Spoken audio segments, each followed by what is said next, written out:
In other news, taxi drivers have long lobbied for a decades-old moratorium on taxi plates to be lifted, something the Minnis administration finally did in 2019, with the Davis administration taking it a step further with the issuance of new plates to drivers after assuming office.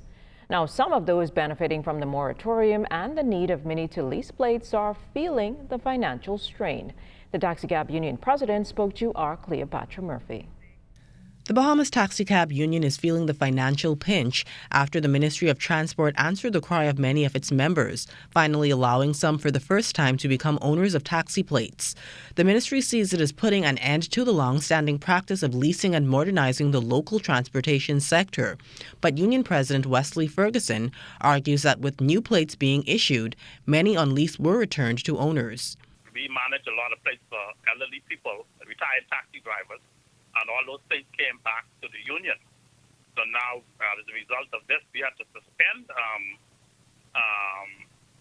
plate payments to these elderly people because the plates just sitting in the faucets in the drawers, and there's no income coming in from the plate. So, it had a devastating effect on the back end. The union leader claims that as a result, at least 300 plates are now inactive, further charging that owners are disabled, while some do not have the capacity to purchase a vehicle to have someone drive for them.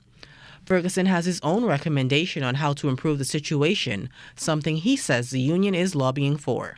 The government needs to subsidize the union to actually allow these people to bring their plates into the union now, so we can manage their plates for them by purchasing vehicles for them, putting it on the road, and getting the driver to drive that vehicle. The union president insists it will not conflict with plans to eliminate leasing. It is just perceived to be as a job-creating avenue. They create jobs for people who want to get in the industry, who do not have a car, do not have a taxi, and would like to just be working in the industry. So the union will be able to, those disenfranchised people will be able to bring their plates into the union. The union will then manage their plates for them by putting it on a car and having a driver to drive it. So it's a win-win situation for them because they still wouldn't be leasing, but we would be managing it. He says the union would be a refuge for existing plate holders. Approximately 200 taxi drivers received letters of issuance for their new plates at Loyola Hall in early July. Prior to that, Minister of Transport and Housing, the Honorable JoBeth Colby Davis, said her ministry had distributed 280 new plates. For the Bahamas Tonight, I'm Cleopatra Murphy. What? Check old girl, boy. You say she getting married?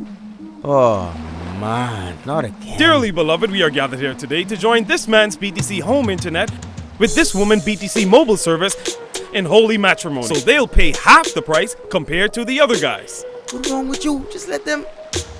Madam, do you have BTC mobile service? I do! Sir, do you have BTC home internet to unite with her mobile service? I do. Get all the internet you want at half the price when you bundle your home internet and mobile service. So, what services do you have? Me? I have BTC at home and on my phone. Visit any BTC store to make